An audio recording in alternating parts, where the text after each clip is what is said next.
İyi günler, ben Gönül Tol. Orta Doğu Enstitüsü Türkiye Programı Direktörü. Türkiye Siyasetinden Sesler adlı serimizin 4. konuğunu ağırlıyoruz. Sayın Kılıçdaroğlu, ana muhalefet partisi Cumhuriyet Halk Partisi'nin genel başkanı. Bugün 4 Kasım 2020. Sayın Kılıçdaroğlu, yoğun gündeminizden vakit ayırıp konuğumuz olduğunuz için çok teşekkür ederim. Benim çok uzun zamandır heyecanla beklediğim bir söyleşiydi bu. Sizi misafir etmek benim için çok büyük bir onur. Hoş geldiniz. Teşekkür ederim. Umarım keyifli bir sohbet gerçekleştiririz. Şimdi vakit kaybetmeden hemen başlamak istiyorum. Tabii. Siz 2010 yılında Cumhuriyet Halk Partisi Genel Başkanı seçildiniz ve 10 yıllık genel başkanlık döneminizde partiyi toplumun her kesiminden oy alabilir bir parti haline getirmeye uğraştınız. Evet. Seçim beyannamelerinde mesela sosyal devletin özellikle inşasına yönelik politika önerilerinizle tipik bir demokrat parti, sosyal demokrat parti profili çizdiniz. Fakat Cumhurbaşkanlığı ve yerel seçimlerde milliyetçi muhafazakar insanların adaylığını desteklediniz. Bu da hem burada Washington'da Türkiye'yi izleyen insanlar arasında hem eminim sizin partiniz içerisinde partinin sağa kaydığına ve artık sosyal demokrat bir parti olmaktan uzaklaştığına dair eleştirilere sebep oldu. Ben bu soruyla başlamak istiyorum. Siz CHP'yi ideolojik olarak nasıl tanımlarsınız ve bu eleştirilere ne dersiniz? Cumhuriyet Halk Partisi ideolojik olarak sosyal demokrat bir partidir. Son 10 yıllık süreç içinde CHP sağa sola kaydı değil, Cumhuriyet Halk Partisi gerçek anlamda bir sosyal demokrat parti oldu. Söylemlerimizle, eylemlerimizle, parti programımızda artı seçim bildirgelerimizde bunu kanıtladık. Üstelik fazlasıyla kanıtladık. Örneğin toplumun en gelir açısından en zayıf olan kesimi emeklilerde emeklilere 2 maaş ikramiyeyi dillendirdik ve onun sonunda iktidar partisi gerçekleştirmek zorunda kaldı. Aynı şekilde çalışanlar vardı, güvencesiz çalışanlar vardı, sendikasız çalışanlar vardı. Bunlar günlük yevmiyelerle bir anlamda çalışıyorlardı ve milyonlarca kişiydi. Bunların kadro almalarını sağladık. Dolayısıyla toplumun her kesimiyle sağlıklı, rahat diyalog kurduk. Özellikle toplumun unutulan kesimleri var. Örneğin apartman görevlileri, yani bizim kapıcı dediğimiz apartman görevlileri. Bakın bugün yoğun gündemimizde onlar da var. Dolayısıyla onların da hakkını, hukukunu bir şekilde savunuyoruz. Biz gerçek anlamda bir sosyal demokrat parti olarak yolumuza devam ediyoruz. Ve Avrupa'nın da en güçlü üye sayısı olarak da aldığımız oy oranı itibariyle de en güçlü sosyal demokrat partisiyiz. Peki bu adayların geçen Cumhurbaşkanlığı seçiminde ve son yerel seçimlerde büyük şehirlerde aday yaptığınız insanların profiliyle ilgili eleştiriler geldi. Yine partinin sağ kayması noktasında yapılan eleştiriler. Ona ne dersiniz? Hayır, adaylar şu anda sosyal demokrat bir partinin belediye başkanının ne yapması gerekiyorsa parti programında öngörülen, seçim bildirgesinde öngörülen çalışmaları süratli bir şekilde yerine getiriyorlar. Dolayısıyla geçmişte farklı bir düşünceye sahip olabilirler ama bugün sosyal demokrat belediye başkanı olarak görevlerinin başındalar. Size Kürt meselesiyle ilgili... Bir şey daha söyleyeyim Gönül Hanım. Ayrıca bizim belediye başkanları kendi aralarında belli aralıklarla toplanıyorlar, teknolojinin verdiği olanaktan da yararlanarak ve ortak projeler gerçekleştiriyorlar, ortak çabalar gösteriyorlar. Yani İstanbul'da benzerini yapıyor, Eskişehir'de benzerini yapıyor, Adana'da, Ankara'da benzerini yapıyor. Dolayısıyla eylem birliği, söylem birliği, bütünlüğü de var belediye başkanlarımız arasında. Kürt siyaseti, CHP'nin Kürt siyasetiyle ilgili bir soru sormak istiyorum. Sizin liderliğiniz altında CHP Kürt politikasında çok mesafe kaydetti. Fakat hala Kürtlerin bütün taleplerini, demokratik taleplerini karşılama noktasında bir çekimser bir imaj çiziyor parti. O yüzden size şunu sormak istiyorum. CHP'nin Kürt politikası nedir? Ve ikinci olarak da aynı anda hem İYİ Parti ile MHP'den kopuk gelmiş milliyetçi tabana seslenen İYİ Parti ve Kürtleri temsil eden HDP ile ittifak mümkün mü ve mümkünse bunun formülü nedir?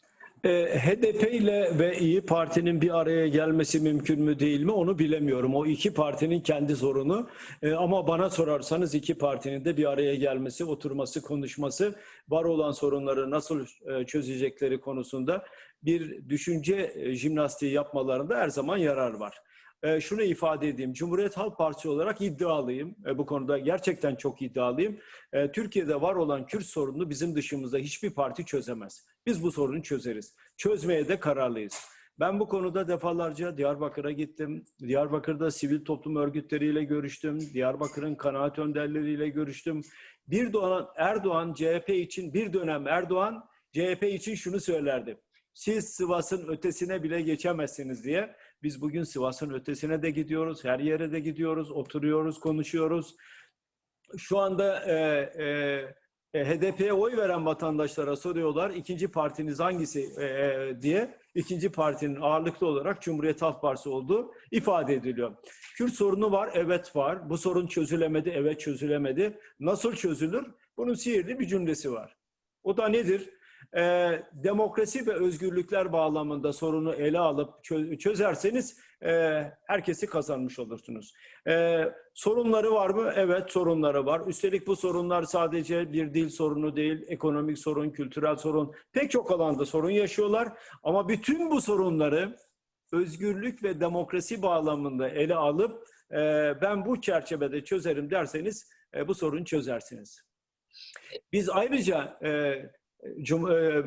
kendi tarihimizde ilk kapsamlı ve tutarlı Kürt raporunu hazırlayan bir partiyiz.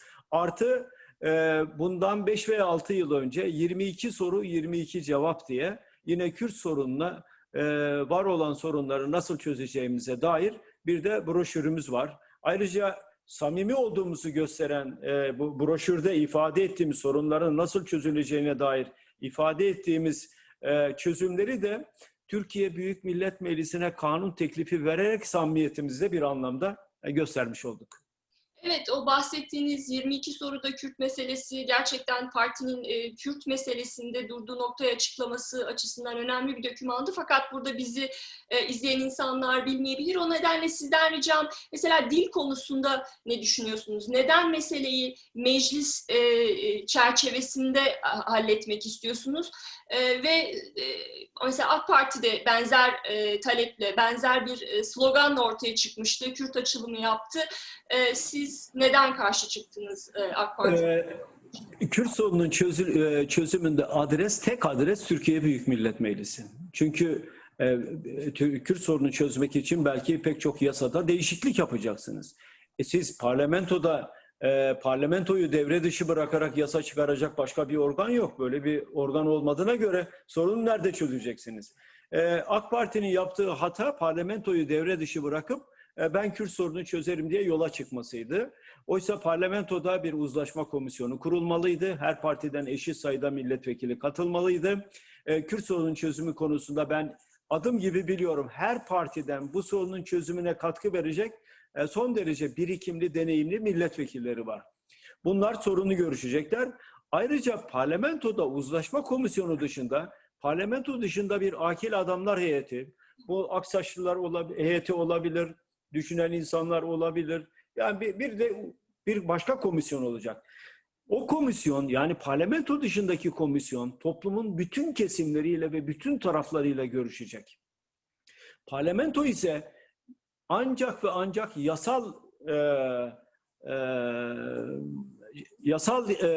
daha doğrusu yasal demeyeyim de meşru kişilerle muhatap olabilecek. Dolayısıyla parlamentonun böyle bir özelliği var. Devlet meşru kişiler, meşru organlarla muhatap olur. Ama parlamento dışındaki komisyon herkesle konuşabilir. Gidip konuşabilir, talepleri getirebilir ve komisyona aktarabilir. Bu çerçevedeki bir çözümün akılcı bir çözüm olduğunu ve kısa sürede sorunun çözüm yoluyla aşılabileceğini ben şahsen arkadaşlarımla birlikte yaptığım çalışmada düşündük. Ve o nedenle çok iddialı bir şekilde bu sorunu çözmeye talibiz ve çözeceğiz. Ana dil konusunda kısacık nerede durduğunuzu, Kürtlerin Ana dil, eğitim talebi konusunda nerede? tabii ana dil konusunda Birleşmiş Milletler'in belirlediği kavramlar var çocuğun yararı diye. Çocuk ana diliyle okula başladığında ve daha sonra resmi dile diyelim 2. veya 3. sınıf veya 4. sınıftan sonra başladığında çocuğun daha başarılı olduğu ifade ediliyor. Dolayısıyla çocuğun hem ana dilini öğrenmesi burada ana dilini öğrenmesi, ana dilinde okuması, yazmasını bilmesi ve daha sonra resmi dilden eğitimine devam etmesi sorunun çözümüne katkı verir diye düşünüyorum.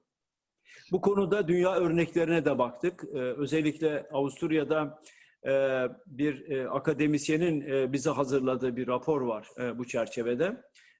Ana dil eğitimi konusunda bir rapor da var. O raporu da dikkate alarak bu şekliyle dil sorununu da aşılabileceğini düşünüyoruz. Benim neredeyse çocukluğumdan bu yana duyduğum bir şey var. Ben CHP kurulduğundan bu yana CHP'ye oy vermiş bir aileden geliyorum. Evet.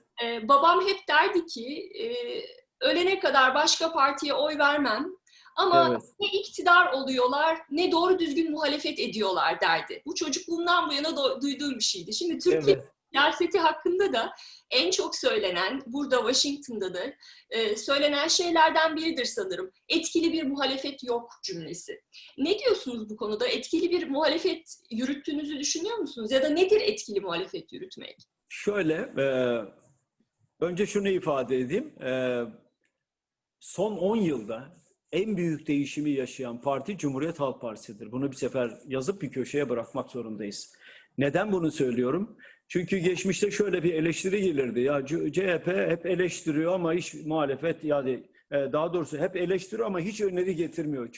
Sorunlara çözüm üretmiyor diye. Son 10 yılda Türkiye'nin hangi sorunu yansımışsa o soruna çözüm üreten tek partiyiz. Bakın bunu büyük bir özgüvenle ifade ediyorum.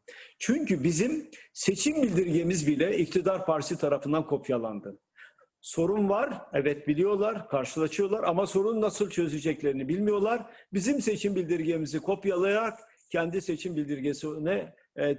bildirgeleri haline dönüştürdüler. Biz bunu da biliyoruz. Ama şu çok önemli. Etkili muhalefet yapıyor muyuz? Evet, etkili muhalefet yapıyoruz. Sorun nerede? Madem etkili muhalefet yapıyorsunuz da neden yansımıyor dışarıya? Çünkü medya maalesef iktidarın baskısı altında. Bizim etkili muhalefetimizi ifade edeyim. Yani Türkiye'de adaletin olmadığını, hukuk sisteminin dejenere hale getirildiğini, yargının vesayet altına sokulduğunu anlatmak için 420 kilometre yol yürüdüm. Dünya siyaset tarihinde bir ilktir. Bana söyler misiniz bundan daha etkili muhalefet ne olabilir? Bütün dünyanın duyduğu ama Türkiye'de yönetenlerin duymadığı bir olay. Bunu dillendirmek bile istemediler. Yürüyemez diye çıktılar, günlerce konuştular. Sadece bu mu? Hayır. Biz Plan Bütçe Komisyonu'nda da, parlamentoda da, parlamento dışında da en etkili muhalefeti yapıyoruz. Anayasa Mahkemesi'ne başvuruyoruz. Yeri geldiğinde pek çok yasayı iptal ettiriyoruz. Türkiye'de parlamento vesayet altında, parlamentoda iktidar partileri derken AK Parti ve MHP'yi kastediyorum. Onların milletvekilleri özgür iradelerini kullanamıyorlar. Bir kişinin iradesi altında el kaldırıp indiriyorlar. Ama ona karşın Cumhuriyet Halk Partisi olarak muhalefetimizi sürdürüyoruz. Her alanda doğru neyse var olan sorunun çözümünü de ortaya koyarak muhalefetimizi yapıyoruz. Yine izleyenlerimiz için açmak istiyorum. Adalet yürüyüşü gerçekten bir mihenk taşıydı. Türkiye siyasetinde de öyleydi. Adalet yürüyüşü Sayın Kılıçdaroğlu öncülüğünde başladı ve çok büyüdü. Çeşitli isimli grupların katılımıyla Ankara'dan İstanbul'a kadar adalet talebiyle gerçekleştirdiğimiz yürüyüştü. Bunu da izleyicilerimiz için açmış olalım. Hem etkili muhalefetten bahsederken tabii Türk-Kürt meselesinden de bahsettik. Belki biraz onu birbirine bağlamak gerekiyor. Şimdi siz bir muhalefet koalisyonunun aslında lokomotifi görevi görüyorsunuz. Yani muhalefeti mobilize ettiniz. Bir fiili olarak neredeyse bir çatı altında birleştirdiniz. Fakat bu muhalefetin yumuşak karnı olarak Kürt meselesi görülüyor. Ve Erdoğan da muhalefeti hep oradan vurmaya çalışıyor gibi geliyor bana. Çünkü işte kendisini AK Parti'nin ve MHP'nin kurduğu koalisyonun oyları eriyor ve bunu sorunlara gerçek çözümler üretmeden genişletme potansiyeli zor olduğu için seçim stratejisini o muhalif blok arasında çatlaklar yaratmak üzerine kurmuş. Evet. Ve dışarıdan bakıldığında bunun işe yaradığını da görüyoruz. Buna ne diyorsunuz? Yani o nedenle şeyi sordum. İYİ Parti ile HDP ile siz bir çatı altında bir araya gelebilir misiniz? Çünkü gelmeden bir sonraki seçimlerde Erdoğan'a karşı etkili bir muhalefet yürütmek, gerçek bir alternatif olmak güç. O nedenle hem Kürt meselesini hem etkili muhalefet olmayı soruyorum. Kürt meselesi sizce sizin o kurduğunuz muhalefet koalisyonunun yumuşak karnı mı? Kürt sorunu, şimdi Millet İttifakı içinde HDP yok. HDP Millet İttifakı içinde olmadığı için Kürt sorununun Millet İttifakı için yumuşak, Millet İttifakı'nın Kürt sorunu yumuşak karnıdır diye bir tanımlama bana göre biraz abartı. Eğer HDP de bizim içimizde, yani ittifakın içinde olsaydı belki hani bu düşünülebilirdi. Önce ama şunu onların oyu olmadan, tabii onların oyu olmadan. elbette. Evet. Bakın, HDP Türkiye için çok önemli bir partidir. Kürt sorunu çözülmesi gerekiyorsa HDP'nin mutlaka parlamentoda olması gerekiyor. Bakın bunu ana muhalefet partisinin genel başkanı olarak söylüyorum. Türkiye'nin en temel sorunlarından birisi ve bu temel sorunu çözmek için de meşru bir organa, yani HDP'ye ihtiyacımız var. Gayrimeşru organlarla devletin muhatap olması mümkün değil. Devletin muhatap olacağı organ meşru bir organ olmalı, halkın desteği olmalı o meşru organın arkasında. Dolayısıyla biz bu sorunu birlikte çözebiliriz. Kendi özgür irademizle Kürt sorununu çözebiliriz. Millet İttifakı'nı Erdoğan dağıtmak istiyor, bozmak istiyor. Sadece HDP üzerinden değil, bazen FETÖ üzerinden, bazen HDP üzerinden, bazen yeni partiler kurdurarak, bazen milletvekillerini istifaya zorlayarak, yani bir anlamda milletvekillerinin, belli partilerdeki milletvekillerinin o partilerin iç işlerine müdahale ederek, onlara farklı söylemler ifade ederek ya da dillendirerek belki karıştırmak istiyor ama Gönül Hanım, şu noktaya geldi Türkiye. Türkiye'de bir, demokrasiden yana olanlar, iki, tek adam rejiminden yana olanlar. Türkiye böyle bir ayrışma içinde. Demokrasiden yana olanlar bir yerde, ki bunun içinde HDP'de var, Saadet Partisi de var, Gelecek Partisi de var, İYİ Parti de var, Deva Partisi de var. Yani bunlar demokrasiden yana, güçlendirilmiş bir parlamenter sistemden yana olan partiler. Bir de öbür tarafta tek adam rejiminden yana olan, parlamentonun işlevini büyük ölçüde yapmadığı, medyanın kısıtlandığı, medya özgürlüğünün olmadığı, hapishanelerinde gazetecilerin olduğu ve bunun da savunulduğu bir anlayış var. Ona da biz tek adam rejimi diyoruz. Sorunları çözeceksek bu iki yapı içinde, yani demokrasi isteyenlerle tek adam rejimini isteyenler arasında demokrasi isteyenlerin iktidara gelmiş olmasıdır. Demokrasi isteyenler iktidara gelirse var olan sorunlar akılla, mantıkla, demokrasinin kuralları içerisinde, özgürlük kuralları içinde bütün bu sorunlar aşılabilir. Ben karamsar değilim. Erdoğan ne yaparsa yapsın, Erdoğan ne söylerse söylesin, Erdoğan gideceğini gayet iyi biliyor. Erdoğan'ın iktidarı artık son buldu. Bunu da kendisi de çok iyi biliyor. Erdoğan'ın söylemlerinin toplumda hiçbir karşılığı yok ve ağırlığı da yok. Günün 24 saati konuşuyor. İsterse günün 48 saati konuşsun. Hiçbir önemi yok. Ne söylerse söylesin hiçbir önemi yok. Çünkü sonuçta vatandaş akşam eve gittiğinde hayatın gerçeğiyle karşılaşıyor. Böyle bir insandan bu ülkeye hayır gelmez. Ve dolayısıyla biz demokratik yollarla mücadele ederek bu ülkeye askıya alınan demokrasiyi yeniden getireceğiz. Askıya alınan insan haklarını yeniden getireceğiz. Askıya alınan hukuk sistemini, anayasayı yeniden bu ülkede hukuk sistemini, adaleti, hakkı, hukuku yeniden getireceğiz. Hapishanelerinde haksız yere yatan insanlar var. O insanlara özgürlüğü vereceğiz. Gerçek anlamda demokrasiyi getireceğiz yani. Bu konuda çok kararlıyız. HDP, İyi Parti, DEVA, CHP, bütün bunları bir tarafa bırakıyorum. Çünkü önümüzdeki seçimler demokrasi isteyenlerle otoriter rejim isteyenler arasındaki seçim olacak ve hepimiz, her siyasi parti bu sorumluluk içinde hareket etmek zorunda. Onu söylediniz, evet, hani bu seçim demokrasi isteyenler ve otoriterliği isteyenler arasında bir seçim. Fakat işte yine aynı noktaya geliyoruz. Yani o demokrasi isteyen ittifak içerisinde çatlaklar var ve yine dinleyicilerimiz için şunu netleştirmek istiyorum. Evet, HDP Millet İttifakı'nın bir parçası değil. Fakat HDP oyları olmadan da muhalefetin Erdoğan karşısında zafer kazanması mümkün değil. Erdoğan ne yapıyor? HDP'yi kriminalize ederek İyi Parti'yi zor bir durumda bırakıyor. Sizin kendi içerisinizde, CHP'nin içerisindeki o milliyetçi damarı mobilize ediyor. Dolayısıyla o demokrasi bloğu aslında olması gerektiği kadar kuvvetli bir blok değil gibi geliyor bana. Kürt meselesi nedeniyle.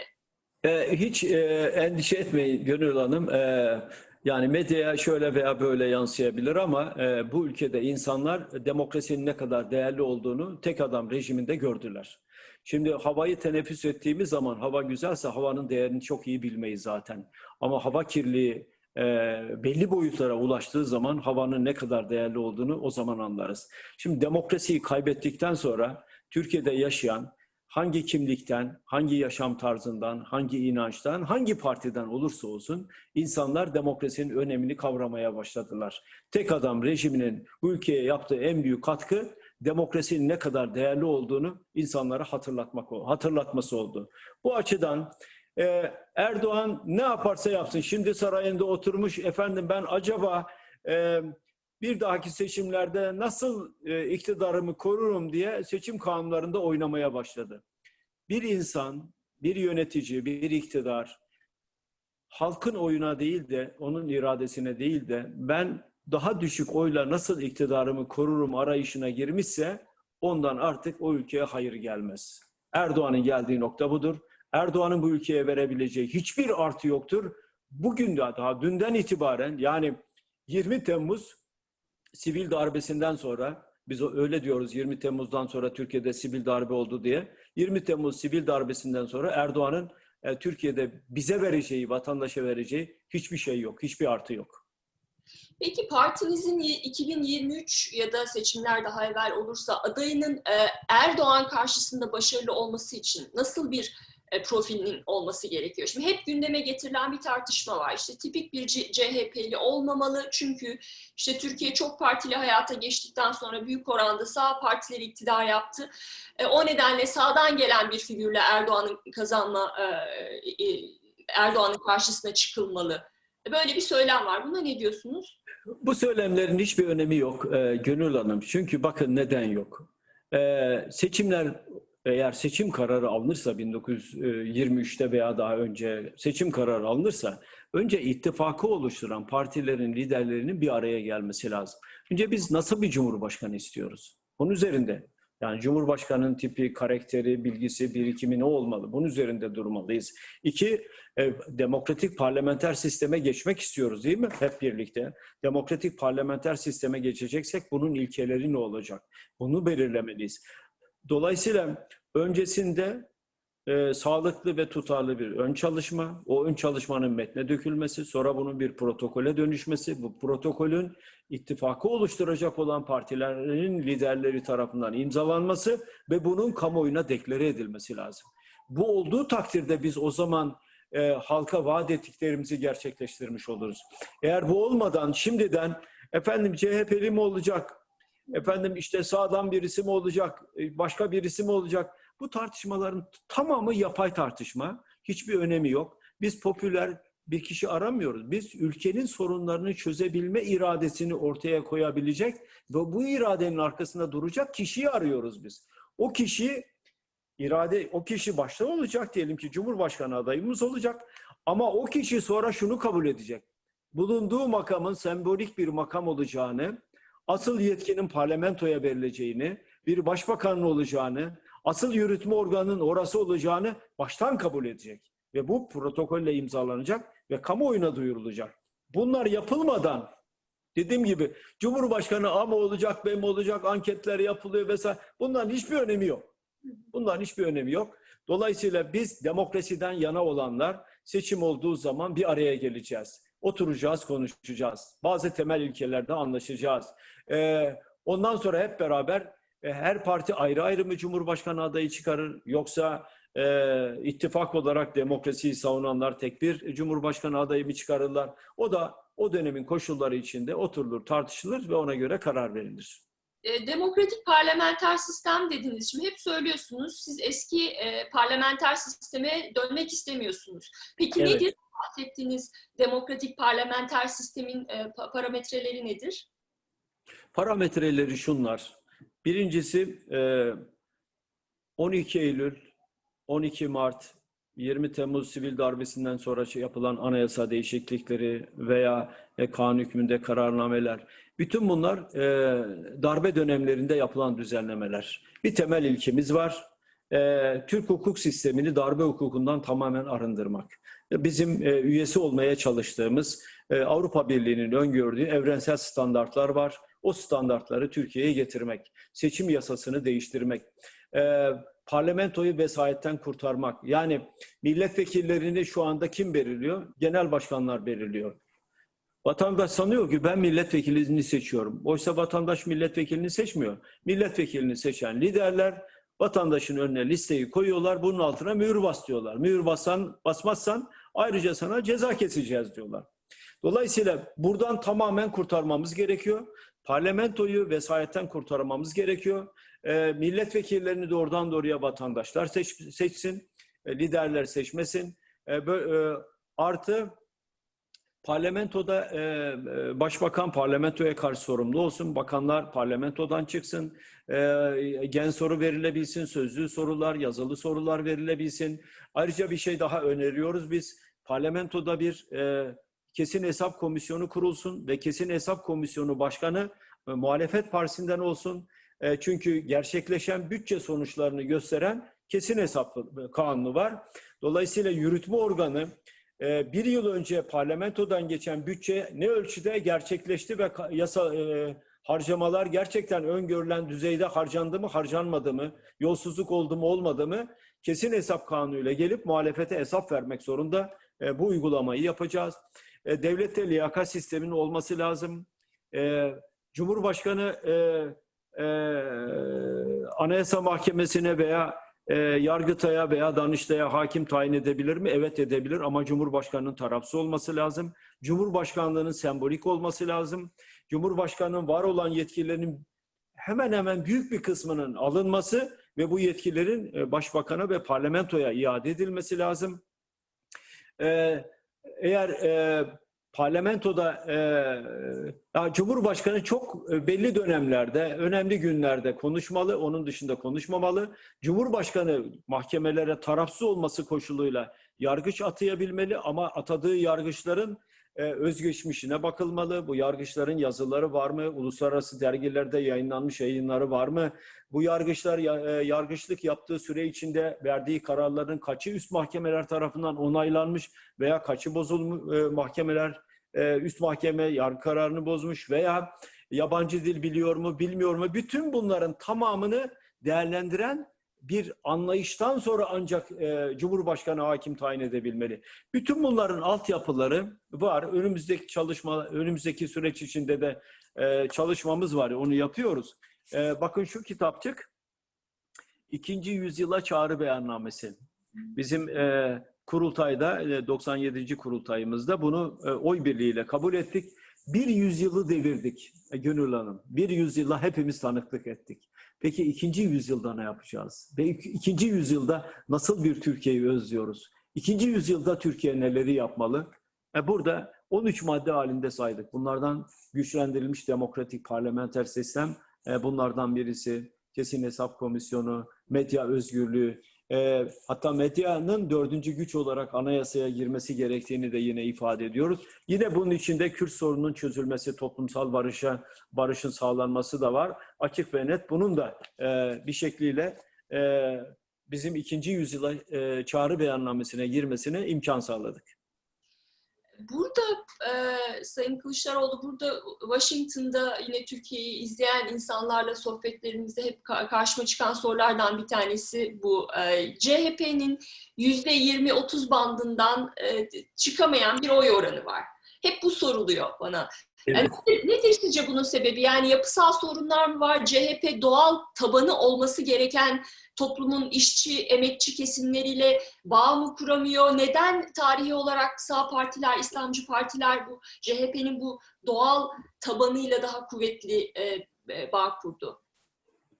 Gönül Hanım, demokrasi gelişmiş ülkelerde etnik kimlik üzerinden siyaset yapılmaz.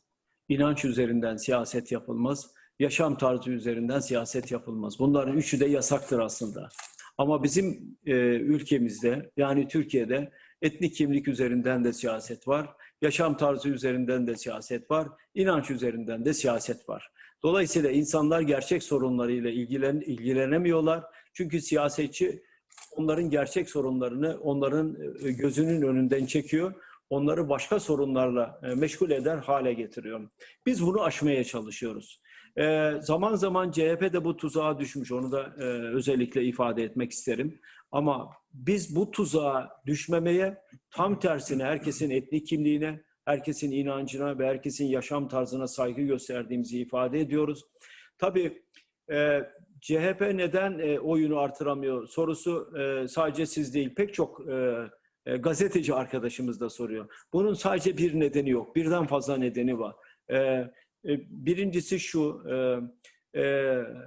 CHP'ye yönelik hak etmediği bir algı var. Toplumun bir kesiminde bir algı var. Bu algıyı değiştirmek, hani derler ya, atomu parçalamak algıyı değiştirmekten daha kolay diye. Bu algıyı değiştirmeye çalışıyoruz. Toplumun çok önemli kanaat önderleriyle, bize oy vermeyen kanaat önderleriyle zaman zaman bir araya gelip konuşuyoruz. Nedir o algı? Çok pardon, kesiyorum ama... Algı şöyle, tabii algı şöyle. Mesela toplumun belli bir kesimi çok net, açık dillendirmese bile Cumhuriyet Halk Partisi'ni örneğin dinsiz parti. Bunlar dinsiz partidir bu parti diye bu suçlamalar yapılıyor. İşte siz geçmişte camileri yıktınız, şunu yaptınız, bunu yaptınız diye. Oysa bunların hepsi yalan. Yani hiç kimsenin cami falan yıktığı yok. Ama bunlar kulaktan kulağa, babadan oğula devreden rivayetler olarak gelmiş. İşte siz Kur'an'ı yasakladınız. Oysa kimsenin Kur'an'ı yasakladığı falan yok. Tam tersine Atatürk Kur'an'ın bir de Türkçe mealini Elmalı Hamdi yazıra yazdırmış. Yani insanlar okuduğunu öğrensinler ne yazıyor diye. Bu bile yapılmış ama dediğim gibi buna benzer çok sayıda rivayet hayatın bir gerçeğiymiş gibi siyaset alanda yıllar yılı çok insafsızca kullanıldı, belli çevrelerce kullanıldı. Mesela bu bir algıdır. İşte acaba CHP iktidar olursa CHP ülkeyi yönetebilir mi? Ekonomiyi yönetebilir mi? Şeklinde kaygılar, kuşkular vatandaşın aklında biraz var. Onu da kırmaya çalışıyoruz. Özellikle çözüm üretmeyen ve sadece eleştiri yapan bir parti bu algının yerleşmesine büyük ölçüde zemin hazırlamış. O nedenle bu algıyı kırmak için de biz her soruna yönelik çözüm de üretiyoruz. Örneğin ben ekonomik krizin başlangıcında 2018'de Türkiye bu krizden nasıl çıkar diye 13 madde halinde açıklama yaptım hiçbir eleştiri getirmeden.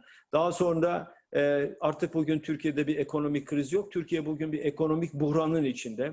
Yani İzmir'de deprem oldu ama aslında bir ekonomik deprem yaşıyoruz biz. Enkaz altında milyonlar var aslında. Yoksullar var, ezilenler var, işçiler var, emekliler var. Döviz kontrol edilemiyor. Merkez Bankası'nın rezervleri eksi. Dolayısıyla böyle bir buhranın içinden Türkiye nasıl çıkabilir? Neleri yaparsa çıkabilir? 17 madde halinde bunu da yine toplumun önüne koyduk. Yani çözüm de üretmeye özen gösteriyoruz. CHP'ye yönelik tabii bu algıları büyük ölçüde kırdık. Onu da ifade edeyim. eskiye göre bize yönelik eleştiriler büyük ölçüde kesilmiş vaziyette. Önümüzdeki süreçte tabii yeni partiler de kuruluyor. Önümüzdeki süreçte umarım çok daha iyi sonuçlar alacağız.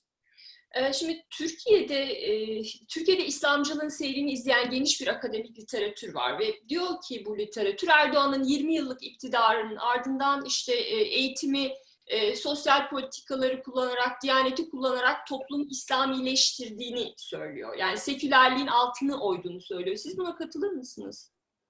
Erdoğan ne yaparsa yapsın bunu başaramaz. Erdoğan şunu da söylemişti. Fikrimiz iktidar olmadı. Ne öyle bir şey. Ünal Bey ne söylemişti?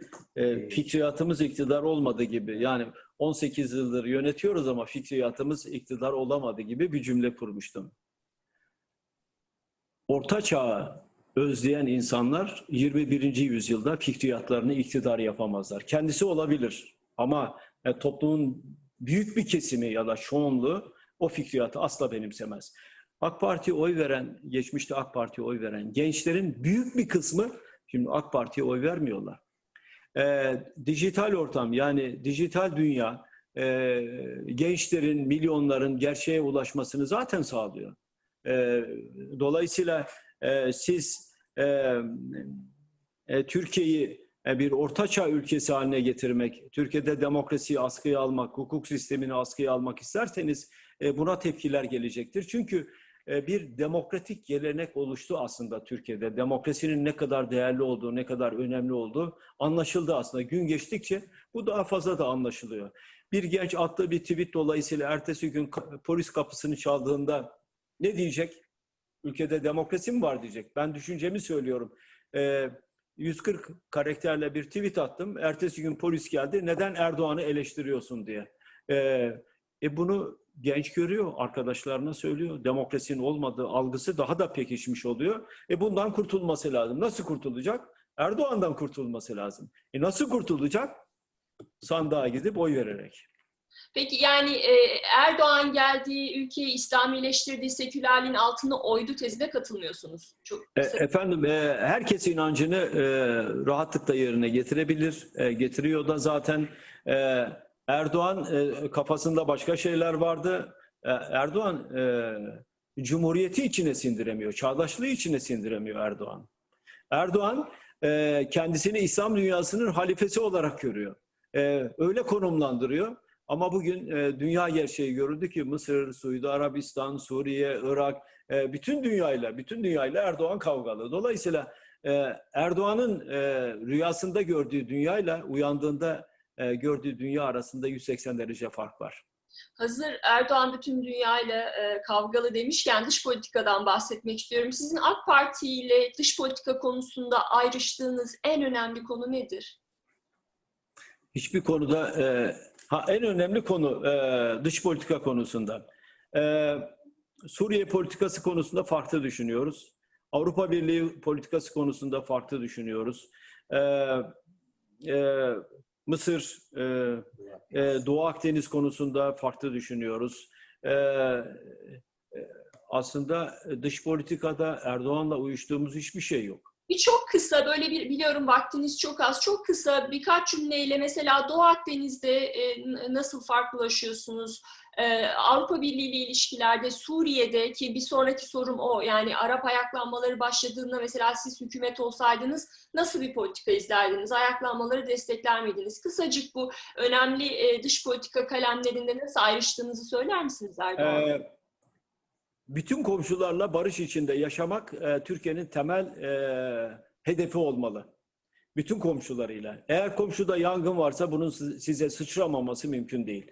Dolayısıyla Suriye ile Irak'la bütün komşularla iyi geçinmek zorundasınız. İran'la bütün komşularla iyi geçinmek zorundasınız. İyi diyalog kurmak zorundasınız. Mısır'la iyi diyalog kurmak zorundasınız. Libya'yla, Tunus'la, Fas'la, Cezayir'le, İsrail'le iyi diyalog kurmak zorundasınız.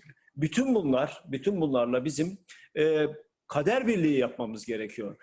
Ortak çıkarlarımız var. Ortak çıkarlarımızın korunması, ortak çıkarların büyütülmesi lazım. Doğu Akdeniz'de yanlış yapıldı. İzlenen yanlış politika sonucu fatura Türkiye'ye çıktı. Doğu Akdeniz'de Türkiye'nin dışındaki bütün ülkeler bir araya geldiler. Ortak bildiri yayınladılar. Türkiye bunun dışında kaldı. Oysa Türkiye Doğu Akdeniz'de önemli bir aktör. Ne Ama yapmalıydı? Türkiye ne yapmalıydı Doğu Akdeniz'de? Türkiye Doğu Akdeniz'de Türkiye İsrail'le, Mısır'la, Suudi Arabistan'la, Suriye ile iyi ilişkiler kurmak zorundaydı. Yunanistan'la iyi ilişkiler kurmak zorundaydı. Doğu Akdeniz'de var olan kaynaklar, evet bu kaynaklar kullanılmalı. Bu kaynaklar en verimli şekilde, en düşük maliyetle Avrupa'ya nasıl gider? Türkiye üzerinden geçer. Türkiye bu avantajını da kullanmalıydı. Ama bütün bunların tümünü reddeden bir Türkiye gerçeğiyle karşı karşıya kaldık. Peki Amerika ile ilişkilerde hata yaptı mı sizce Türkiye? Amerika ile ilişkiler, büyük devletlerle ilişki, İnönü'nün meşhur bir sözü vardır. Ay ile yatağa girmeye benzer der. Büyük devletlerle ilişki. Büyük devletlerle ilişkileri belli bir saygı içinde götürmek zorundasınız. Ama o ülkenin de size ve sizin yönetiminize saygı duyması lazım. Kendinizi ezdirmeyeceksiniz. Saygınlığınızı koruyacaksınız. İlişkiler iki ülkenin karşılıklı çıkarları üzerine inşa edilmeli. Dominant olarak bir büyük ülke sizin üzerinizde egemenlik kurmamalı. Bu egemenliği dolaylı olarak da kurmak isteyebilir, kurmamalı. Buna izin vermemelisiniz. Amerika ile ilişkilerimizin düzelmesi, Amerika ile ilişkilerimizin geliştirilmesi, ekonomik, siyasal, sosyal, kültürel ilişkilerin geliştirilmesi önemlidir. Biz aynı zamanda bir NATO ülkesiyiz. Dolayısıyla pek çok alanda işbirliğimiz var. Sadece ekonomik açıdan değil, pek çok açıdan bizim Amerika ile olan ilişkilerimizi büyütmemiz gerekiyor. Bu konuda hiçbir tereddütümüz yok. Bizim binlerce öğrencimiz şu anda Amerika'daki üniversitelerde okuyorlar. Onlar da o ülkeyi görüyorlar, demokrasiyi görüyorlar, demokrasinin ne olduğunu biliyorlar. Kendi ülkelerine gelmek istemiyorlar maalesef. Bunu da üzülerek ifade edeyim. Bizim gençlerimizin büyük bir kısmı geleceklerini kendi ülkelerinde değil, demokrasi gelişmiş olan ülkelerde arıyorlar ve oralara gidiyorlar. Biz ayrıca Avrupa Birliği ile de ilişkilerimizi geliştirmek zorundayız. Bakın Gönül Hanım, bana Başbakan olarak Sayın Davutoğlu geldi, Sayın Binali Yıldırım geldi, Sayın Erdoğan geldi. Üçüne de ben şunu söyledim. Avrupa Birliği ile tam üyelik için Avrupa Birliği'nden bize fasıl açmasını bekliyoruz. Niye fasıl açmasını bekliyoruz? Biz gelin hep beraber parlamentoda Avrupa Birliği'nin bütün standartlarını yasalaştıralım, kabul edelim ve dönüp Avrupa'ya diyelim ki birliğe biz zaten tamamını yaptık. Bizden ne istiyorsunuz? O zaman siz etik olarak verdiğiniz sözü tutun ve Türkiye'yi tam üyeliğe kabul edin. Demeliyiz diye bunu ifade ettim. Ama bu olmadı. Ama biz bunu yapacağız. Avrupa Birliği bizi tam üye olarak kabul eder etmez. O ayrı bir şey. Ama Türkiye'de halk 3. sınıf demokrasi değil, 1. sınıf demokrasi istiyor. Demokrasi gelişmiş olan ülkelerde hangi kurallar varsa, hangi yasalar varsa bizim ülkemizde de olmalı. İnsanlar düşüncelerini özgürce ifade edebilmeli. Gazeteler özgürce yayın yapabilmeli. Televizyonlar özgürce yayın yapabilmeli. Yargı vesayet altında olmamalı. Parlamento bir kişinin vesayeti altında olmamalı. Bütün bunların tamamını sağlayabiliriz. Ve sağlayacağız. Rusya konusunda ne düşünüyorsunuz? Şimdi Türkiye'nin söylediklerinizden, yani Türkiye'nin NATO üyeliğini sizin parti olarak çok önemsediğinizi anlıyorum. Evet. Türkiye NATO ile ilişkilerinde ciddi bir krizi göze alarak Rusya ile yakın ilişkiler geliştirdi. Özellikle savunma alanında S-400 aldı. Bu konuda ne düşünüyorsunuz? Hata mı yaptı Türkiye o noktada? Şimdi Türkiye tabii bulunduğu coğrafya aslında çok stratejik bir coğrafya ve bu coğrafyada Türkiye kendi savunmasını güçlendirmek zorunda. Bugün güçlü bir savunmaya ihtiyacı olan bir Türkiye gerçeğiyle de karşı karşıyayız. Bunu da kabul etmek gerekiyor. Özellikle hava savunma sistemimizin güçlendirilmesi gerektiği de bir başka gerçek. Daha önce Amerika'dan hava savunma sistemleri konusunda destek istendi, yardım istendi, üstelik parayla alacağız dendi ama bunlar sağlanmadı. Sağlanmadığı için hükümet bir şekliyle S-400'leri almak zorunda kaldı. Aslında o konuda Sayın Kılıçdaroğlu, özür dilerim sözünüzü kesiyorum. O konuda bir yanlış anlaşılma var. Aslında hep hani hükümetin Erdoğan'ın söylediği bir şey var. Biz işte almak istedik, Patriot'ları bize vermediler. Evet. Halbuki öyle değil. Amerikan tarafıyla konuştuğumuzda Obama yönetimi altında çok ciddi müzakereler olduğunu ve yine Amerikan tarafının söylediklerine referans veriyorum. Çok iyi de bir fiyat önerdiklerini, teknoloji konusunda sorunlar yaşandığını söylüyorlar. Teknoloji transferi konusunda. Fakat mesela S-400 konusunda da ne kadar teknoloji transferi olacağı muallak. Dolayısıyla şöyle bir sonuç ortaya çıkıyor. Yani aslında Patriot'lar da verilecekti Türkiye'ye, fakat Erdoğan siyasi bir kararla Rusya'dan S-400 almak istedi. Bu konuda S-400'ün alınması zaten siyasi bir karar. Yani gidiyorsunuz Rusya'dan S-400'ü satın alıyorsunuz. Bu siyasi bir karar tabii. NATO savunma sistemiyle uyumlu mu? Hayır, uyumlu değil. Uyumlaştırmak istediğiniz zaman NATO zaten bunu kabul etmiyor. Dolayısıyla ben zaman zaman eleştirileri şöyle yapıyorum. Türkiye dünyanın en pahalı hurdasına sahip olan bir ülke diye alındı, depolara kondu. Şimdilik orada duruyor. Dolayısıyla Türkiye'nin kendi savunma sistemini güçlendirmesi gerekiyor. Eğer NATO içinde bir ülke ise ve NATO'nun bir anlamda stratejik bir bölgesinde bulunan Türkiye'ye NATO'nun en azından hava savunma sistemi konusunda destek vermesi gerekiyor. Son iki sorum var. Yine bu Arap ayaklanmaları ile ilgili sorduğum soruyu tekrarlamak istiyorum. Siz hükümet olsaydınız o dönemde, siz başbakan olsaydınız nasıl bir politika izlerdiniz? Ayaklanmaları destekler miydiniz? Baştan ifade ettim, biz hiçbir ülkenin iç işlerine karışmak istemeyiz. Ama bize sorulduğu zaman her ülkede demokrasinin gelişmesini, demokrasinin önündeki engellerin kaldırılmasını önerirdik. Türkiye bu bölgede bir ara sözü dinlenen bir ülkeydi ve Türkiye'nin demokrasisi, Türkiye'de gelişen demokrasi pek çok Arap ülkesi örnek olarak aldı. Arap halkları Türkiye'ye özendiler. Neden bizim yönetimimiz Türkiye gibi değil? Bakın Türkiye'de demokrasi var, insanlar düşüncelerini özgürce ifade ediyorlar, sandığa gidiyorlar, oy kullanıyorlar diye. Fakat Erdoğan'la birlikte bizim yöneticilerimiz Arap halkları Türkiye'ye özenirken bizim yöneticilerimiz de Arap yöneticilere özendiler. Baskı, demokrasiyi sınırlandırma, parlamentoyu vesayet altına alma, yargıyı kontrol etme hevesine kapıldılar. Dolayısıyla biz biraz geçmişte demokrasisi olmayan ülkelerin pozisyonuna düştük. Şimdilik bu pozisyondayız. Biz dediğim gibi en baştan hiçbir ülkenin iç işine karışmaksızın o ülkelerin Türkiye'deki demokrasiyi örnek almalarını, bunun bizim gelişmemizin sihirli anahtarı olduğunu bir şekilde ifade etmemiz gerekiyordu ama bu yapılmadı. Peki normalleşmeyi destekliyor musunuz? Esad rejimiyle, Sisi'yle, Mısır'la, Suriye ile ilişkilerin normalleştirilmesini destekliyor musunuz? Normalleşmeyi destekliyoruz, evet.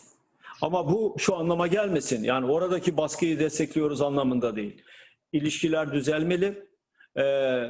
Suriye'de de evet demokratik bir sistem gelmeli. Demokrasi orada olmalı, sandık kurulmalı, parlamento olmalı, özgür medya olmalı. Biz bunu her zaman savunuyoruz. Ama dediğim gibi oraya demokrasiyi zorla ihraç etme, orada insanları zorla görevden alma veya zorla belli kişileri belli makamlara getirme gibi bir arayış içinde Türkiye olmamalı.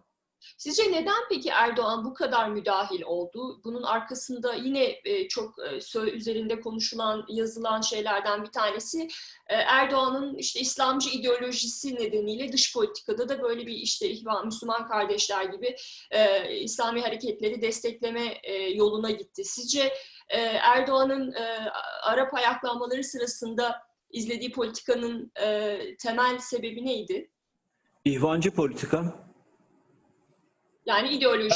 Erdoğan tabii yani İhvan'ın şeyini böyle dört parmaklı işaretini bile neredeyse partisinin logosu haline getirdi. Yani bunu gittiği her yerde kullanıyor zaten. İhvancı bir dış politikanın Türkiye'ye yarar getirdiği değil, tam tersine büyük zararlar getirdiğini görüyoruz zaten. Yaşadık bunları. Dolayısıyla biz Erdoğan'ın izlediği ihvancı politikayı asla ve asla desteklemiyoruz. Dolayısıyla bunun Türkiye için her ortamda sorun yarattığını da görüyoruz. Peki son olarak Türkiye'nin Orta Doğu'da yalnızlaşmasının temel nedeni izlenen dış politikanın ihvancı eksende yürütülmesidir. Son olarak muhtemelen bu söyleşinin yayınlandığı tarihte herhalde yeni Amerikan başkanının kim olduğuna dair daha net bir fikrimiz olmuş olacak.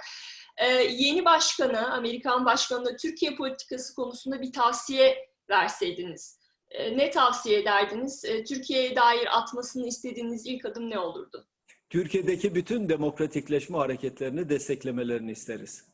Sadece yeni seçilecek olan Amerikan başkanından değil, biz Avrupa Birliği'nden, Avrupa Birliği liderlerinden de aynı talepte bulunuyoruz. Bazen sizin sorduğunuz soruları soruyorlar bize. Evet, Türkiye'deki demokratikleşme hareketlerini desteklesinler. Peki Sayın Kılıçdaroğlu, yeniden çok teşekkür ederim misafirimiz olduğunuz için. Sizinle sohbet çok keyifliydi. Dilerim yeniden ağırlayabiliriz. Teşekkürler, çok sevgiler. Teşekkürler, sağ olun. Teşekkürler.